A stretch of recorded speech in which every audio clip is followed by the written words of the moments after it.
اللہ نے ان سے تجدید دین کا کام دیا، تجدید دین کا. کبھی مجدد فرد ہوتا ہے، کبھی مجدد پوری جماعت ہوتی ہے.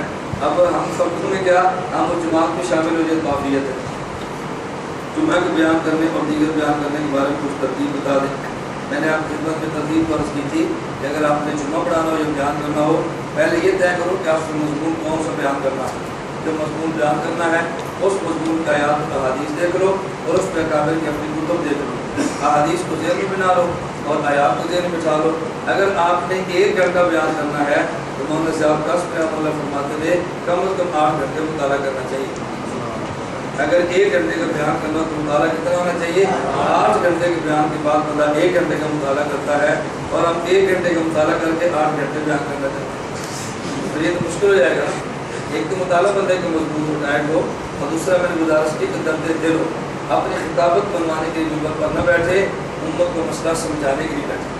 خطابت بنوانے کے لیے تو تو بات اور ہوگی، اور مسئلہ سمجھانے کے لیے تو پھر بات ہے. اور مسئلہ سمجھانے کے لیے بیٹھے ہیں نا، اللہ رب العزت شرح صدر فرما دیں گے. اور ایسی باتیں ذہن میں آئیں گی جو پہلے آپ کی تھی بھی.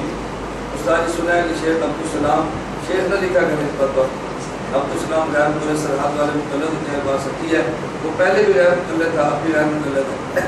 مماتی بھی غیر مقلد ہوتے ہیں، حدیث بھی غیر مقلد ہوتے ہیں. کامل غیر مقلد سے نیم بن گیا اور نیم سے کامل بن گیا، اس سے کیا فرق پڑتا ہے؟ حافظ بھی غیر مقلد، اب بھی غیر مقلد ہے. ہم نے بعض لوگوں سے سنا ہے اور صرف جمعہ کے دن مشیر خود سنتے ہیں، دور یا نزدیک سے نہیں، خود نہیں. ہاں یہ بعض روایات میں ہے کہ نبی پاک صلی اللہ علیہ وسلم قبر مبارک پہ اللہ ایک ایسا فرشتہ موقع فرما دیتے ہیں جس کی سماع اتنی زیادہ ہوتی ہے کہ پورے عالم کی بات سنتا ہے اور براہ راست ان کے حضور کو سنا دیتا ہے. اس میں تو کوئی حرج کی بات نہیں ہے. اللہ فرشتے کو سماع اتنی زیادہ دے دیں. جبریل امین علیہ السلام کو سر اتنا بڑا ہے، 7 سمندر میں رکھ دیں، پانی کا قطرہ زمین پہ نہ گرے. فرق اتنے بڑے ہیں، ایک مشرق کو ایک مغرب میں ہو تو مشرق اور مغرب کو شمال اتنے بڑے پن ہیں. اگر فرشتے کو اتنی مضبوط سماع حاصل ہو جائے اس سے کیا فرق پڑتا ہے؟ بریلوی اس سے قیاس کر کے استدلال کرتے ہیں اگر فرشتہ پورے عالم کی بات سن سکتا ہے تو کیا نبی نہیں سن سکتا؟ میں نے کہا شریعت کے اعتقادی مسائل یہ قیاس کو ثابت نہیں ہوتے. اللہ نے فرشتے کو اتنی قوت دی ہے، اللہ کے نبی کو نہیں دی. فرشتے کو قوت دی سن لی ہے، اگر نبی کو قوت دی ہے تو دلیل سے ثابت کرو. اتنے پیغمبر کو مسلمان کی طاقت حاصل ہے. دوسرے سوال کی سمجھ نہیں ہے، برائے مہربانی دوبارہ سمجھائیں. اگر اللہ کو ہر جگہ مانے تو اس سے حلول آتی ہے؟ حلول نہیں آتی. میں نے آپ کو غیر مقلد کہتا ہے اللہ کو ہر جگہ پہ مانے تو یا حلول آئے گا یا اتحاد. حلول کا معنی کیا ہوتا ہے؟ 2 چیزیں ملے، ایک چیز اپنے وجود کو ختم کر دے. جیسے شربت آپ چینی والا بناتے ہیں تو چینی اور پانی کو ملا لیتے ہیں، چینی کا وجود ختم ہوتا ہے، پانی کا وجود باقی رہتا ہے. اور آملیٹ بناتے ہیں تو پیاز اور ٹماٹر کا وجود بھی رہتا ہے اور اتحاد بھی ہو جاتا ہے. غیر مقلد کہتا ہے اگر آپ نے اللہ کو ہر جگہ مانا اتحاد ہوگا یا حلول ہوگا. ہم نے کہا اتحاد اور حلول صفت کس کی ہے؟ جسم کی. اللہ جسم سے پاک ہے، ہر جگہ بھی ہوں گے، حلول بھی نہیں ہوگا، اتحاد بھی نہیں ہوگا.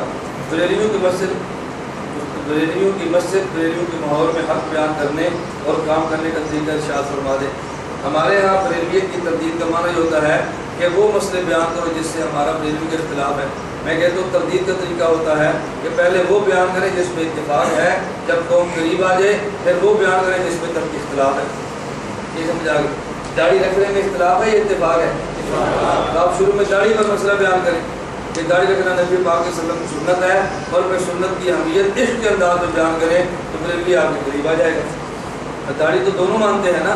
میں ایک بات سمجھانے کے لیے کہتا ہوں ہم بریلویت کی تردید کا معنی سمجھتے ہیں حضور یہ بھی نہیں جانتے، حضور یہ بھی نہیں جانتے، حضور یہ بھی نہیں جانتے. میں نے کہا پہلی بات وہ بیان کیا کرو جو حضور جانتے ہیں، اگلی بات بتانا حضور کیا نہیں جانتے. میری گزارش سمجھ آ گئی؟ تو حضور جانتے بھی ہم کچھ نہیں بھی جانتے نا، تو پہلے بیان کیا کریں جو ہم پہلی مرتبہ وہ بیان کرتے ہیں جو نہیں جانتے. کہتے ہیں میرے خلاف میں نے بہت مضبوط تقریر کی ہے، تو پہلے وہ بیان کرو جو حضور جانتے ہیں اور پھر وہ بیان کرو جو نہیں جانتے. جب اللہ کے نبی کا علم بیان فرمائیں گے نا اور علم کی وسعت بیان فرمائیں گے تو پھر بھی آپ کے قریب ہو جائے گا. جب قریب آ جائے پھر اس کے حضور کا علم کائنات میں سب سے زیادہ ہے، لیکن بھائی اللہ سے کم ہے. اللہ سے کم ہے. حضور یہ بھی جانتے یہ بھی جانتے یہ بھی جانتے تھے، لیکن یہ باتیں نہیں جانتے تھے. ہم پہلی دفعہ ہی کہتے ہیں حضور یہ بھی نہیں جانتے، حضور یہ بھی نہیں جانتے، حضور یہ بھی نہیں جانتے. تو پہلی بار وہ بیان کرے جو جانتے ہیں، اور دوسری بار وہ بیان کرے جو نہیں جانتے. طریقہ سمجھ آ گیا؟ اور بعض الفاظ ہوتے ہیں جو بالکل بجا ہوتے ہیں، لیکن ہم نقل کریں تو بڑی قریب آ جاتی ہے. آپ جو بندی کا خطابت کا جوہر دکھائیں، آپ کہتے ہیں سید البشر نے فرمایا، تو وہاں یہ نہ کہیں نا کہ سید الکائنات نے فرمایا. یہ بات غلط ہے؟ بولو. وہ بھی سید الکائنات کہنا تو غلط ہے، تو آپ کیا کہو گے؟ سید الکونین نے فرمایا، سید الانبیاء نے فرمایا، سرکار دو عالم نے فرمایا. ہمارے سرکار نے یوں کہا، غلام یوں کہتے ہیں. تو یہ بات کہنا تو غلط ہے. حضور کو سرکار کہہ کے خود غلام کہہ دیا کریں، اور محبت کی بجائے لفظ عشق فرما دیا کریں، تو یہ بھی آپ کے قریب ہو جائے گا. جب قریب آئے گا اپنا مسئلہ بیان کرنا شروع کر دیں. وحدت الوجود کا مطلب کیا ہے؟ اس کا قول کیا ہے؟ غیر متبرع شیعہ سامنے وجود کو دو عقائد کے بارے میں بات کرنی کس طرح کریں؟ پورا لمبا موضوع ہے، اس پوری بات کس طرح کیا کریں. میں نے گزارش کی تھی نا کہ 12 دن کے دورے میں تمام آواز مکمل نہیں ہوتی، خلاصہ رہتا ہے. میں انشاءاللہ عزیز اللہ کی منظور ہوا تو اگر کل میں ادھر ہوا تو ٹھیک، اگر نہ پرسوں ہوا تو میں کوشش کروں گا آپ کو تھوڑے سے پہلے عقائد پہ، مسائل فقہ پہ اور مختلف عنوانات کی اصولی بات آپ کو لکھوا دوں. عقائد پر بات ہو تو یہ لکھو، فقہ پر بات ہو تو یہ لکھو، نماز پر ہو تو یہ لکھو، عبادات اکابر پہ ہو تو یہ لکھو، تقلید پر ہو تو یہ لکھو. جو بنیادی 4 موضوعات ہیں، ان موضوعات کے ساتھ گفتگو کرتے وقت تحریر کیسے ہونی چاہیے، میں انشاءاللہ 21 کی دعا سے قبل آپ کو لکھوا دوں. ٹھیک ہے.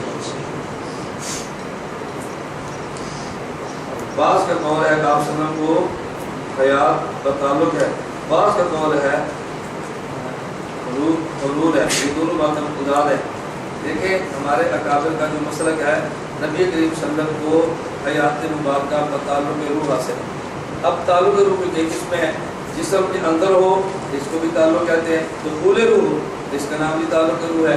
اگر تلبس روح ہو اس کا نام بھی تعلق روح ہے. اور اگر روح اعلیٰ کے لیے میں ہو اور بدن قبر مبارک میں ہو، ان کا آپس میں اتصال مانوی ہو، اس کو بھی تعلق کہتے ہیں. تو جب تعلق کی نوعیت کئی ہے تو ہم اس کیفیت میں بحث نہ کریں. نبی پاک صلی اللہ علیہ وسلم کی حیات کو ماننا ایمان ہے، اور کیفیات پہ بحث کریں گے تو بے ادبی کا خدشہ ہوتا ہے. کیوں؟ لا تشکروا، کیا کہ اللہ نے بتا دیا کہ تمہیں کیفیت کا شعور ہے. جب شہید کی حیات کا شعور نہیں ہے تو پیغمبر کی حیات کا شعور کیسے ہوگا؟ بس اتنا ہی کافی ہے کہ نبی پاک صلی اللہ علیہ وسلم کو بتعلق حیات، بتعلق روح، نبی پاک صلی اللہ علیہ وسلم کے دنیاوی جسد مبارک کو زمینی قبر مبارک میں بتعلق روح حیات حاصل ہے. بس اتنا ہی کافی ہے. بریلویوں کے پیچھے نماز درست ہے یا نہیں، بریلوی یا مشرق ہے یا مبتدع ہے. مشرق کو نماز اٹھتی ہی نہیں ہے، مبتدع ہو تو مطلوب تاریخی ہوتی ہے. بہرحال بریلویوں کے پیچھے نماز پڑھنے سے احتیاط فرمایا. جب بھی آپ آ جاتے ہیں تو ہم تازہ دم ہو جاتے ہیں. اس کا مطلب میں آتا ہوں یا نہ آیا کروں؟ ٹھیک ہے، آتا ہوں میں. آدمی کبھی کبھی ہر وقت رہے تو پھر بہت زیادہ دم ہو جاتا ہے نا.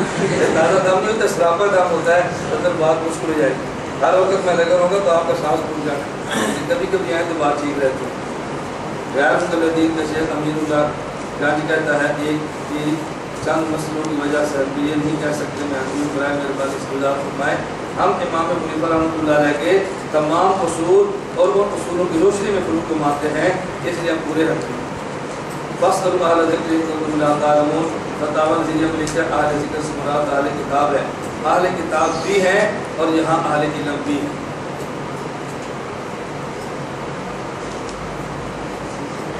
وقال انتم قلتم يجوز الاختلاف الاصغر للاكبر اذا كان الاصغر مرتبطا في كتاب ذکر ان الاصغر مرتبطا ضروری والسلام. تو یہ بات سمجھ اگر آپ یہ کہتے ہیں يجوز الاختلاف الاصغر للاكبر اذا كان الاصغر مرتبطا في كتاب یا ان الاصغر مرتبطا ضروری والسلام. تو یہ بات سمجھ ایسی بات لکھے تو مجھے سمجھ آ جائے تو پھر میں آپ کو جواب دوں. جب سمجھ رہے ہیں تو جواب کیا دوں؟ اللہ تعالیٰ نے عیسیٰ علیہ السلام کو آسمان پر زندہ اٹھا لیا، لیکن اللہ تعالیٰ کو زمین پر بھی تو نہیں بچا سکتے تھے، پھر کیوں آسمان پر اٹھایا؟ اس طرح قیامت دن اللہ تعالیٰ عرش کے نیچے سے پردہ ہٹا کر جنت میں انتظار کرائیں گے. اس کا مطلب یہ ہے اللہ تعالیٰ آسمانوں میں ہے. لیکن اللہ تعالیٰ کسی بندے کو زندہ کہاں رکھے؟ اللہ اس جگہ کے محتاج ہے کہ اللہ کی اپنی ثوابتی پر ہے کہ بندے کو زمین پر زندہ رکھے یا بندے کو آسمان پر زندہ رکھے۔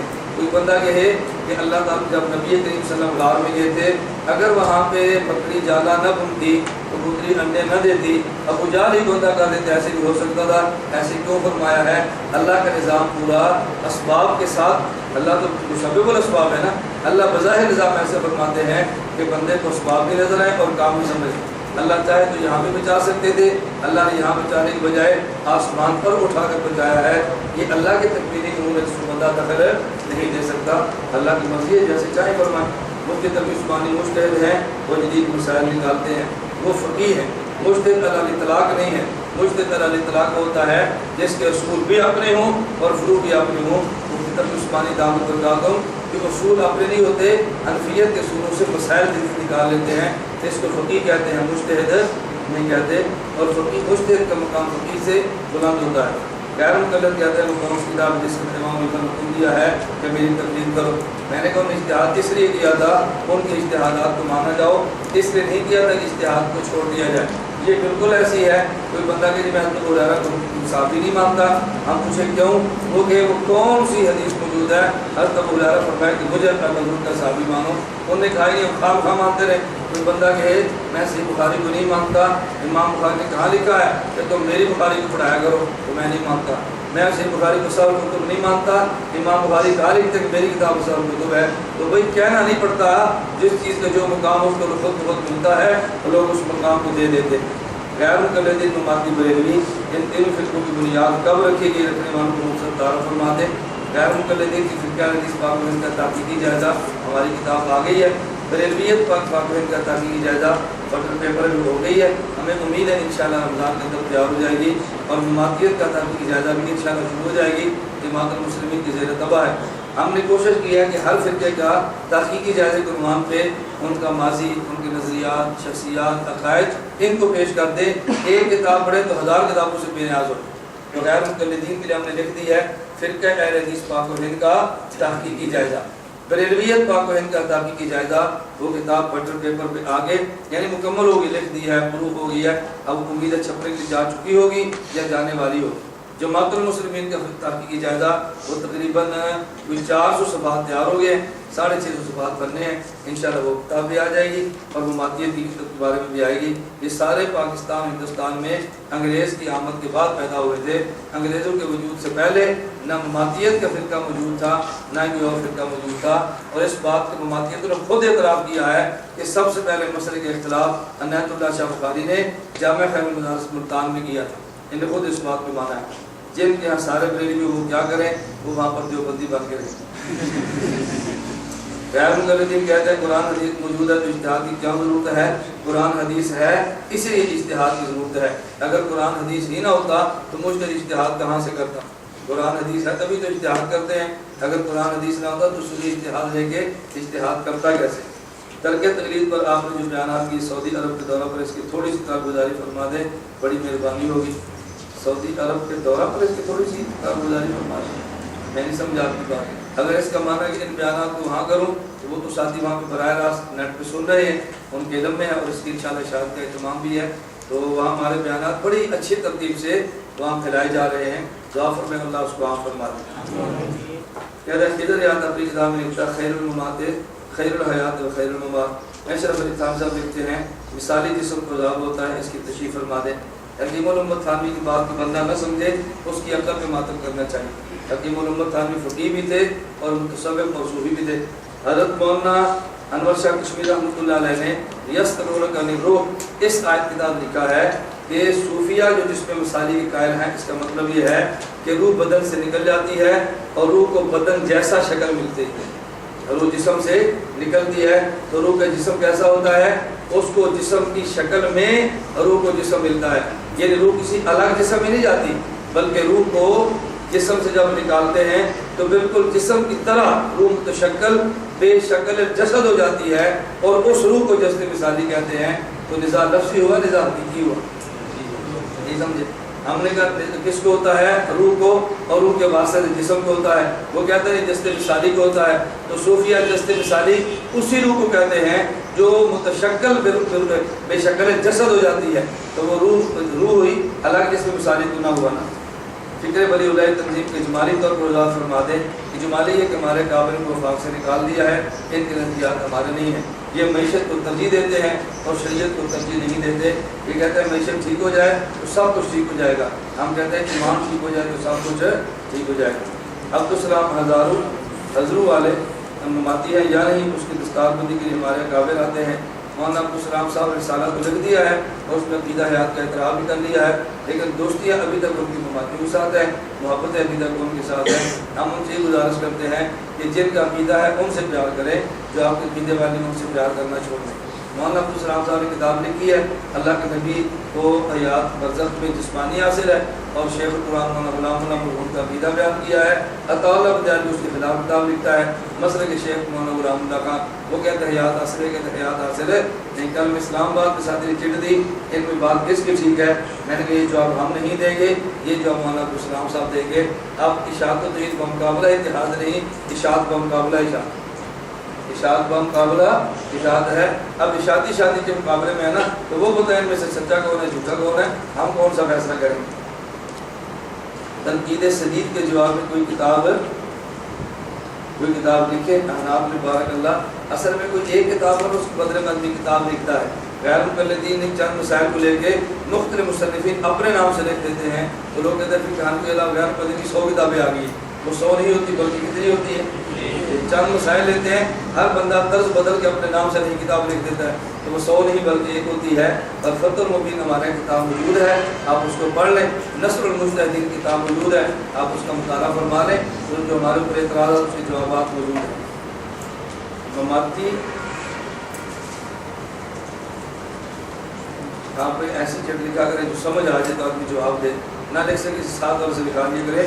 جو میں چٹھیں لکھتا ہوں اس کے جواب بھی سنا کرے، میں چٹھ لکھتا ہوں تو اگلی شروع کرتے ہو، وہ لکھتے ہو اگلی شروع کرتے ہو، تو جواب بھی تو سنو نہیں لکھو گا، نہیں سمجھے؟ جو چٹھ لکھنے والا ہے وہ جواب نہیں سنتا، دوسرے جواب سن رہے ہوتا ہے، وہ مشین کی طرح لگا ہوتا ہے، ایک چٹھ لکھی پھر دوسری لکھ دی، پھر تیسری لکھ دی، پھر چوتھی لکھ دی، تو جو چٹھ لکھتے ہیں اس کے جواب بھی تو سنا کرے نا۔ میری بات سمجھ رہے؟ چٹھ لکھنا کمال نہیں ہوتا، چٹھ لکھی ہوتی ہے جواب سننا بھی کمال ہوتا ہے۔ اگر کوئی بریلی کی مسجد میں امام کو جاؤں کہ عقائد کو درست کرنے کے لیے ان کی بدعات میں شرکت کرنی چاہیے، اللہ توفیق عطا فرمائے، تو شرکت سے بدعت سے دور ہی رہنا چاہیے۔ مطالعہ کا طریقہ بتائیں استاد محترم، میں نے بتا تو دیا، سر دوبارہ بتائیں، آپ کچھ وقت ہمارے پاس لگائیں، آپ مطالعہ کرنا سکھائیں۔ مکی ماضی کی کیا قائد و نظریات اجماع اس کی وضاحت فرما دیں۔ مکی ماضی دنیا سے چلا گیا ہے اور اس کا قائد دنیا میں شاذ بھی نہیں ہے۔ شیخ الحدیث حضرت مولانا زکریا رحمہ اللہ کا بہت منتخب تھا اور مکی علوی دین بریلوی کرنے تھے جن بریلوی کو آپ سمجھتے ہیں، تو مردے گڑے اکھاڑنے، یہ گڑے ہوئے مردے اکھاڑنے کے بجائے نا ایسی بات اس امت کو فائدہ بھی ہو۔ ہمارے پاس رات میں فیصلہ کیا ہوا ہوتا ہے، کوئی نہ کوئی ایسی بات ہو جس امت کو دوبارہ انتشار کی ہو، جو معاملہ ختم ہو گیا، رجوع ہو گیا، قضیہ ختم ہو گیا، اب اس میں سے کسی کو بھی نہیں پتا مولانا مکی علوی کیا ہے، مکی علوی کا مسئلہ کیا ہے، شیخ مکی رحمۃ اللہ کا قضیہ کیا تھا، کسی کو بھی نہیں پتا۔ ایک نے کہیں سے پڑھ لیا ہوتا ہے، اس کو دوبارہ شروع کر دیتے ہیں تاکہ امت میں انتشار شروع ہو جائے۔ دعا فرمائیں اللہ عقائد اصلاح کے ساتھ امت کی اتحاد برقرار فرمائیں۔ جب آپ سب قبر میں زندہ ہیں تو پھر آپ کو دفن کو کر دیا گیا تھا، دنیاوی اعتبار سے وفات آئی ہے، برزخی اعتبار سے حیات ملی ہے۔ جب وفات آ گئی تو دفن ہی کرنا تھا، آگے قبر کو ان کو حیات حاصل ہے۔ اماتی حضرات کہتے ہیں اللہ تعالیٰ ہر جگہ موجود نہیں بلکہ اس کی قدرت ہر جگہ موجود ہے، وہ جس جگہ چاہے جزا و سزا دے دے۔ قدرت بھی موجود ہے، اللہ خود بھی موجود ہے۔ ہم نے سارے دلائل تو اللہ کے موجود میں پڑھ دیے۔ اصح القدب بارہ کتاب اللہ کے مستاق شریف کون سی حدیث کی کتاب ہے؟ ابن صلاح نے مقدمہ میں لکھا ہے، ابن صلاح نے مقدمہ ابن صلاح میں اصح القدب بارہ کتاب اللہ موطا امام مالک ہے، اور موطا امام مالک بعد اختلاف ہے کہ مسلم یا صحیح، اکثروں کی رائے صحیح ہے اور بعضوں کی رائے مسلم کی ہے۔ تو اصح القدب بارہ کتاب اللہ پہلے کون کی ہے؟ موطا۔ امام اعظم امام جعفر صادق کے شاگرد ہیں کہ ان حضرات کی فقہ میں فرق ہے، فقہ تو ہے، فقہ جعفریہ اور ہے اور فقہ حنفیہ اور ہے۔ تو یہ فقہ جعفریہ بنی ہے، یہ بھی امام جعفر صادق کی نہیں ہے بلکہ شیعوں نے بنا کے امام جعفر صادق کی طرف منسوخ کر دی ہے۔ حضرت ثانی پاکستان بننے کے حق میں کیوں نہ تھے؟ حضرت ثانی رحمہ اللہ کا نظریہ یہ تھا اگر پاکستان بن بھی گیا تو موجودہ لوگ جو ہیں وہی پاکستان پر ان کا تسلط ہوگا۔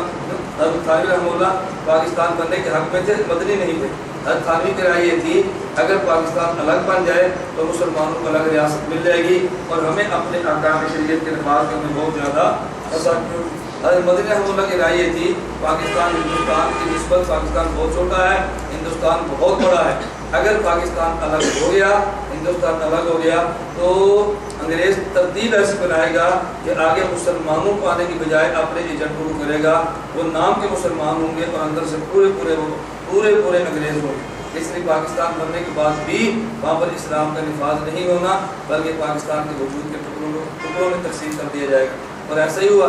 بنگلہ دیش چلا گیا، اب پاکستان رہ گیا، اور پاکستان میں کہ پاکستان بنانے کی کیسی سازش ہے، جو لوگ اس دور میں حکمران تھے وہی آج حکمران ہیں۔ حضرت مدنی کی رائے اپنی تھی، حضرت تھانوی رحمۃ اللہ کی رائے اپنی تھی، لیکن جب پاکستان بن گیا حضرت مدنی رحمۃ اللہ نے فرمایا کہ دیکھیں جب مسجد بننے میں اختلاف ہوتا ہے اس جگہ مسجد بنائیں یا نہ بنائیں، لیکن جب مسجد بن جائے تو اس کی حفاظت میں کوئی بھی آدمی کو کمی نہیں کرنی چاہیے۔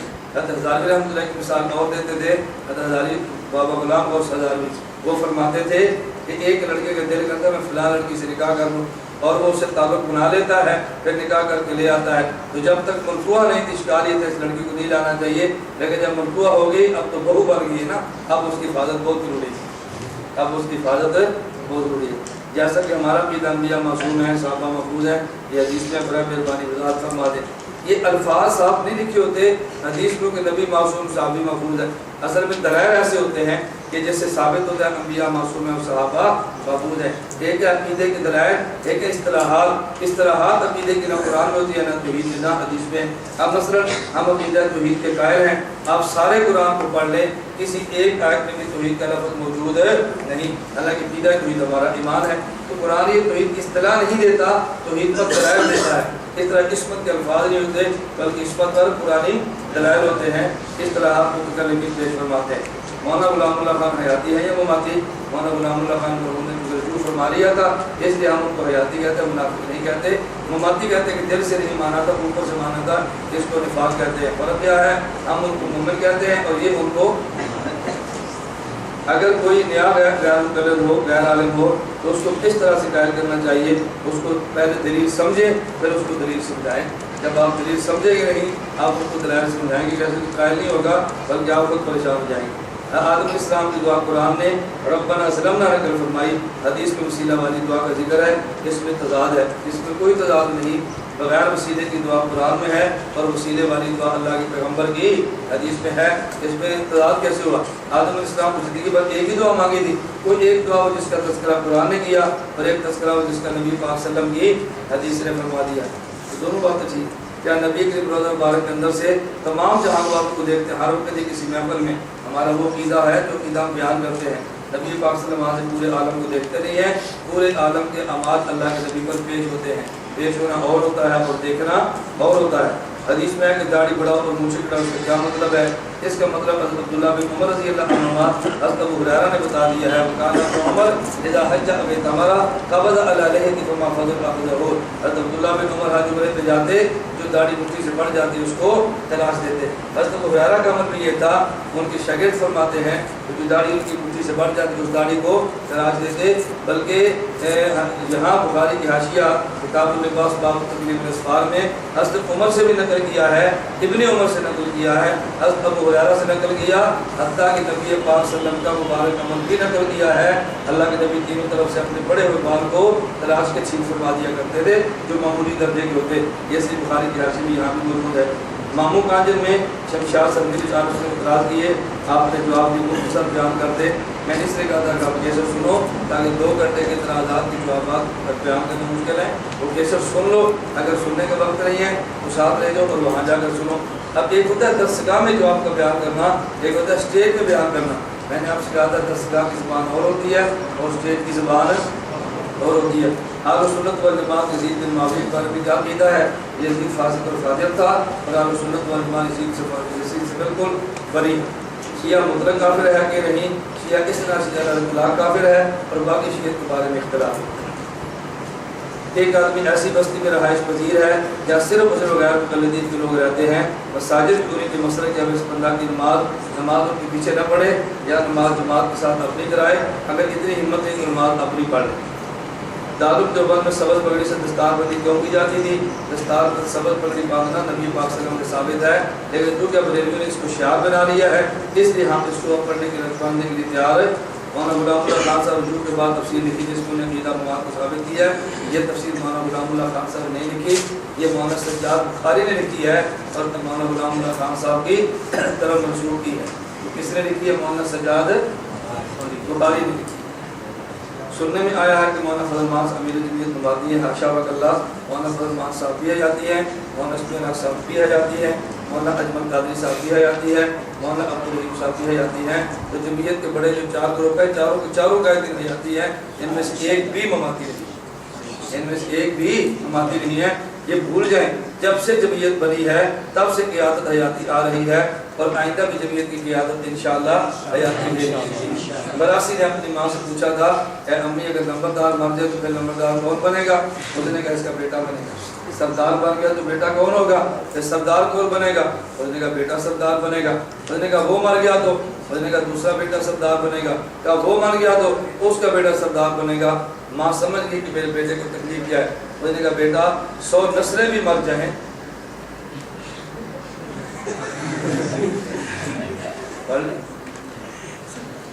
100 نسلیں بھی اگر مر جائیں تو مراسی سردار نہیں بنے گا، ہمیشہ سردار کا بیٹا ہی سردار بنے گا۔ میں نے کہا 9 نسلیں بھی مر جائیں تو پھر بھی نمبردار کا بیٹے بنے گا، مراسی نے نہیں بننا۔ ہم نے کہا 100 قیادتیں بھی بدل جائیں تو حیاتی جمعیت کا قائد بنے گا، مماتی نے نہیں بننا۔ جس طرح مراسی کے بیٹے کو فکر تھی شاید اگلا بیٹا اللہ کرے تو نمبردار بن جائے، تو اس نے کہا نہ، جس طرح مراسی نمبردار نہیں بن سکتا اس طرح مماتی بھی جمعیت کا قائد نہیں بن سکتا۔ کوثر نیازی کون ہے؟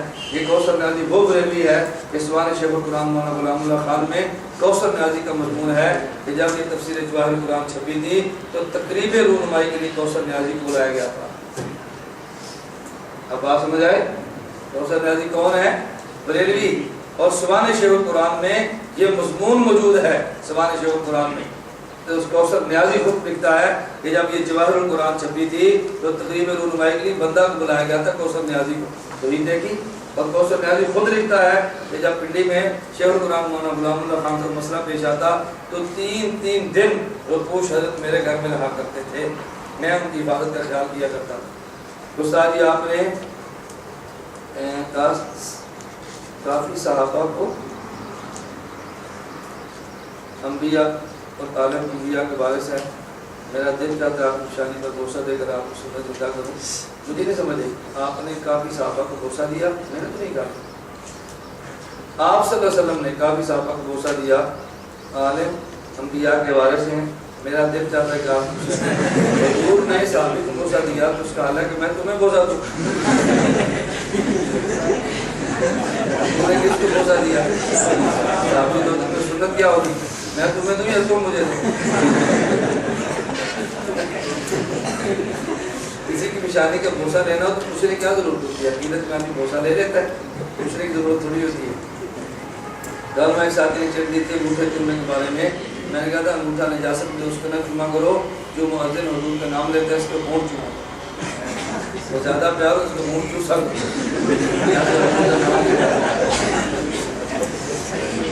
ایک ان کے ساتھ تقریر کرنے کے لیے آئے تو انہوں نے کہا کہ سبق پڑھنے حضور کی وسیلت پوری زندگی میں ثابت نہیں، برائے مہربانی نہیں بھائی، جب سبق رنگ ثابت ہے تو آپ کیوں نفی کرتے ہیں؟ مولانا منظور احمد مینگل کے بارے میں سنا وہ حیاتی ہے نہیں، مولانا منظور احمد مینگل سے جب جو حیاتی ہیں تو باقی بالکل میری براہ راست مولانا سے بات ہوئی ہے، ان کے گھر میں بیٹھ کے بات کرانی سے ان کو وضاحت طلب کی ہے۔ انہوں نے خود فرمایا کہ میں نے وہی عقیدہ کہ مولانا منظور احمد مانی کا ہے، جب مولانا سلیم اللہ شیخ پر اعتراض ہوئے اس کا جواب مولانا منظور مینگل صاحب یہ نے دیا تھا مسئلہ حیات کے اوپر۔ مولانا مینگل حیاتی ہے، مماتی نہیں ہے۔ یہ مماتیت کی عادت ہے کہ مختلف ہمارے حضرات کو اسٹیج پر بلا لیتے ہیں اور بعد میں شہرت کرتے ہیں جی دیکھو یہ مماتی ہے، دیکھو یہ سارے ہی مماتی ہیں۔ شیعہ کے بارے میں دارالعلوم دیوبند سے فتویٰ آ چکا ہے کہ شیعہ سے کسی قسم کا اتحاد جائز نہیں۔ میں کب کہتا ہوں اتحاد کریں؟ ہماری جماعت کا نام اتحاد اہل سنت ہے، اتحاد اہل سنت والروافض نہیں ہے۔ میں کب کہتا ہوں اتحاد کریں؟ عبدالوہاب نجدی کے بارے میں تھوڑی سی وضاحت فرما دیں۔ عبدالوہاب نجدی امام احمد بن حنبل کے مقلد تھے، بعض مسائل میں مشدد تھے لیکن اہل سنت سے خارج نہیں تھے۔ قبر میں سوال و جواب ہوتا حاضر رجل سے جبریل قبر میں حاضر ناظر مان کو اس کی حقیقت بیان کریں. میں نے اس کی حقیقت بیان کر دی ہے لیکن آپ کی ذہن میں نہیں. میں نے اب تک یہ حدیث بیان کی تھی نا کہ دنیا قبر میں تقلید کا نقصان کیا ہوگا. وہاں جواب دیا تھا فرشتہ کہتے ہیں ما تقول فی ھذا الرجل محمد صلی اللہ علیہ وسلم. جواب دیا تھا کہ نہیں؟ اور جواب کو دوبارہ سنو. غیر منقطع کے پیچھے نماز نہیں ہوتی. اگر مرکز فتویٰ جاری کر دیں تو احسان عظیم ہوگا. آج ہی فتویٰ ہم سے لے لیں, آج لے لیں. سنت تک ادار ہے ہی نہیں ہمارے. چار خانوں سب کو حیاتی ہے یہ مماتی میرے علم میں نہیں. میں نے کچھ سے پوچھا کہ آپ کون ہیں. یہ مجھے ضرور پتہ ہے کہ میں ان کے ادارے میں گیا تو انہوں نے میرا استقبالیہ الکلمات اپنی سندھی زبان میں بھی کہے, اردو زبان میں بھی کہے, اور اپنے تمام طلباء کو مدارس کے طلباء جتنے بھی تھے طلباء ساتھ جمع کروا کے میرا بیان کروایا. اب میں سے کیا سمجھوں گا حیاتی ہیں مماتی ہیں. مولانا خالد شمول صاحب نے خود مجھے فرمایا شعبان و رمضان میں ہمیں ہمارے مدرسے کی وقت دو. میں نے کہا کہ میرا عذر ہے کہ میرے پاس اب وقت نہیں. پھر کبھی صحیح پھر مولانا شمول صاحب نے مجھے خود فرمایا کہ آپ سال کے دوران ہمیں 3 دن دو, ہم یہاں علماء کو جمع کریں گے اور آپ کا بیان کروائیں گے. مولانا کاڑوی بھی ہمارے آتے تھے, آپ بھی آیا کریں. اب میں سے کیا سمجھوں حیاتی ہیں یا مماتی؟ بس میں نے کہا مماتی کی عادت یہ ہے ایک کو تھوڑی سی تھپکی دے دو نا, یہ کہتا ہے یہ بھی مماتی ہو. حضرت بدری رحمۃ اللہ پاکستان میں مرنے کے قائل تھے. حضرت تھانوی قائل تھے. پھر حضرت تھانوی ہمارے پاکستان میں آئے کیوں نہیں؟ حضرت تھانوی اگر پاکستان آ جاتے جن پیچھے ہندوستان میں مسلمان تھے ان کا کیا بنتا؟ ہمارے حضرات یہاں نہیں آئے تھے. اگر سارے مشاہد یہاں پر آ جاتے تو سارے مسلمان تو یہاں نہیں آئے تھے نا, تو پھر وہاں رہنے والے مسلمان کو کیا بنتا؟ کیا جواہر القرآن پڑھنا ٹھیک ہے؟ آپ جواہر القرآن کے بجائے بیان القرآن پڑھا کریں. معرفت القرآن قادری, معرفت القرآن مولانا شفیع صاحب کی پڑھیں, یا آپ کبھی یہی آئیے آسان ترجمہ قرآن کریم مولانا تقی عثمانی صاحب وہ پڑھ لیا کریں. اگر کوئی آدمی شاہ کا نماز کو تاجر کو وقت پڑے گا تو اس کو پورا ثواب ملے گا ہی نہیں. ظاہر ہے جب تہائی کے بعد تعبیر کرتا چلا جائے گا تو ثواب میں کمی ہوتی چلی جائے گی. وہ جمعرات تقریباً کتنے بجے تک چھٹی ہو جائے گی؟ ہماری کوشش ہوگی 10 بجے تک آپ کو فارغ کر دیں. آپ کھانا کھائیں تو آپ کی مرضی, نہ کھانا کھائیں تو آپ کی مرضی. ہم انشاءاللہ 10 بجے فارغ کریں گے. اس کو دیکھیں گے چٹ لکھنے والا کتنی جلدی جاتا ہے اور کھانے کے انتظار میں کتنی جلدی رہتا ہے. اللہ نے قرآن کریم میں فرمایا ازواجکم امہاتکم, تو نبی صلی اللہ علیہ وسلم کی بیویاں ہماری مائیں ہوئیں تو نبی تو لا محالہ ہمارے باپ ہوئے. تو اللہ نے قرآن فرمایا محمد تم میں سے کسی مرد کا باپ نہیں, جسمانی باپ نہیں روحانی باپ. نبی جسمانی باپ ہونے کی ہے اور اس بات روحانی باپ ہونے کی. نبی اور چیز کی اور اس بات اور چیز کا. توجہ فرمائے, توجہ. ایک مفتی نے ایک بیان فرمایا حضور اکرم صلی اللہ علیہ وسلم نے 19 سال کی عمر عائشہ رضی اللہ عنہا سے شادی کی ہے. 9 سال والی روایت غلط ہے. عائشہ کو میرا کہنا حضور اکرم صلی اللہ علیہ وسلم ثابت نہیں, بالکل جھوٹ بولتے ہیں. کہتا ہے میرا کا معنی استغفر اللہ, مجھے ترجمہ کرتے بھی شرم آتی ہے کہ میرا کا معنی کہتے ہیں چھوٹی بیٹی الیاس باللہ. کس قدر یہ جھوٹ بولتے ہیں اور کس قدر حماقت والی باتیں کرتے ہیں. اللہ ہم سب کی حفاظت فرمائے. دیکھیں حمرت سے ہے اور حمرت کا معنی سرخی, سرخ ہوتا ہے. امی عائشہ رضی اللہ تعالیٰ عنہ کا سفیدی سرخی مائل تھی. اللہ کے پیغمبر محبت کو فرماتے حمیرہ. اس سے پتہ چلا ہے اپنی بیوی کو محبت کے لیے اور لفظ دینا یہ نبی کریم صلی اللہ علیہ وسلم سے ثابت ہے. حضور ایسے کلمات ارشاد فرماتے تھے امت کی تعریف کے لیے. جنسیت دماغ میں رکھ کے بات کرو گے امام کا جنازہ نکل جائے گا. پیغمبر کی حرمت کا ضرور خیال کرنا. ایسی باتیں کبھی دماغ میں نہ لانا امت کے لیے. باقی حضرت اپنی عائشہ رضی اللہ عنہا کی عمر اتنی چھوٹی تھی. یہ حدیث تو صحیح بخاری میں موجود ہے, جس میں موجود ہے صحیح بخاری میں. جب نکاح ہوا تو عمر 6 یا 7 سال ہے اور جب رخصتی ہوئی تو عمر اللہ کے نبی کی 9 سال ہے. اشکالات ان کو ہوتا ہے کہ جو بیوی کو جنسیت کی نگاہ سے دیکھتے ہیں, ان کو اشکال نہیں ہوتا جو بیوی کو نبوت کے منصب کی نگاہ سے دیکھتے ہیں. منصب نبوت کی نگاہ سے نبی پاک صلی اللہ علیہ وسلم جب مکہ مکرمہ میں تشریف لائے حضور کو ایسی بیوی چاہیے تھی جو نبی کی غمخوار بنے. اللہ نے امی خدیجہ دی. کون دی ہے؟ امی خدیجہ رضی اللہ عنہا. وہ دولت والی بھی ہیں, قد کاٹ والی بھی ہیں, وجاہت اور خاندان والی بھی ہیں. اور امی خدیجہ رضی اللہ عنہ جو کہ 2 خامدوں سے بیوہ مطلقہ تھی تو خامدوں کے ساتھ نباہ بھی کر چکی تھی. ان کو یہ بھی اچھی طرح تجربہ تھا خامد کے ساتھ زندگی کیسے گزارتے ہیں. اللہ پاک نے سارے مراحل سے گزار کے امی خدیجہ اللہ کے نبی کو دی ہے.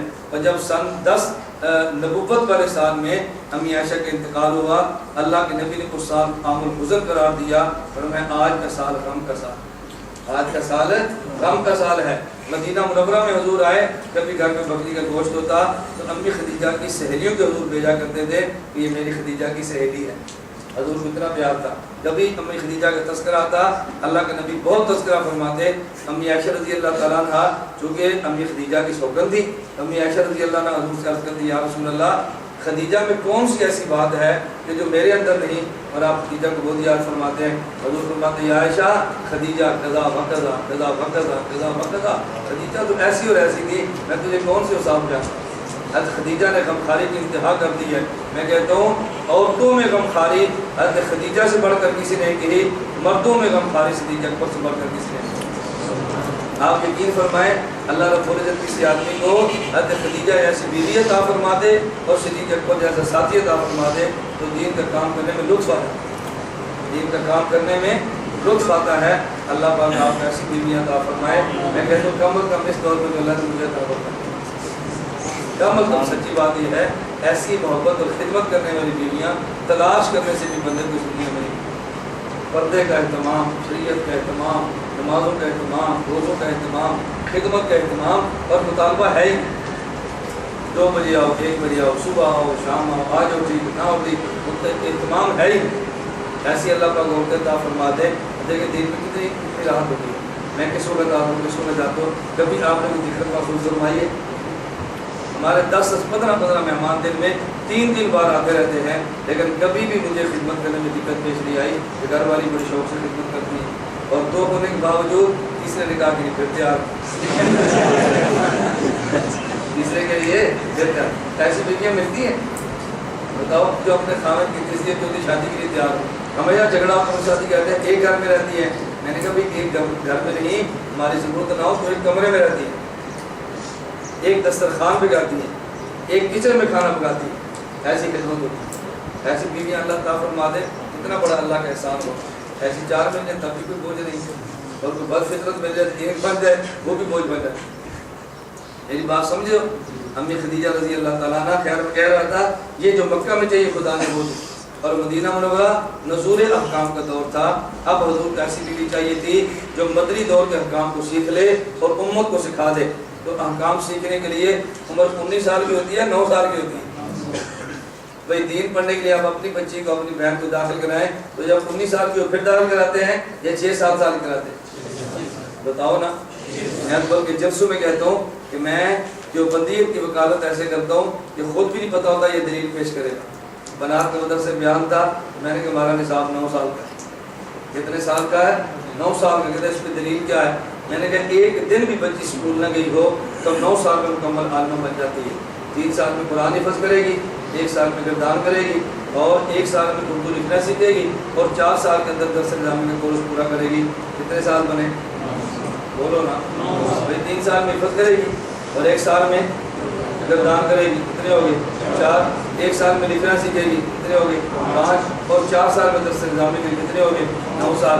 میں نے کہا جو بند والوں نے 9 سال نصاب بھی امی عائشہ کے در سے لیا ہے, جب امی عائشہ نے نبی پاک صلی اللہ علیہ وسلم سے پڑھنا شروع کیا ہے تو عمر 9 سال بنتی ہے, اور جب فارغ ہوئی ہے تو امی عائشہ کی عمر 18 سال ہوئی. ایسے ہے کہ اور جب داخلہ ہوا تو عمر کتنی ہے؟ 7 سال. اور جب ریگولر تعلیم شروع کتنی عمر ہے؟